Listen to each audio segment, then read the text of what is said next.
Представляете, вот какое чудо случилось со мной сегодня. Я станцевала только что на берегу, на закате, 3 дубля, танец огня. Возвращаюсь домой.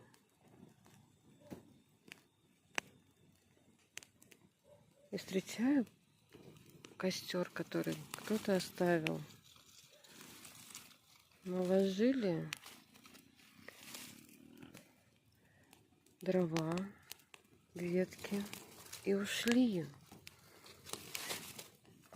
Он же был, знаете, какой? Ну, типа угли остались одни, а вокруг лежат дрова, и никого нет. Естественно, все эти ветки начинают гореть. Боже, я тут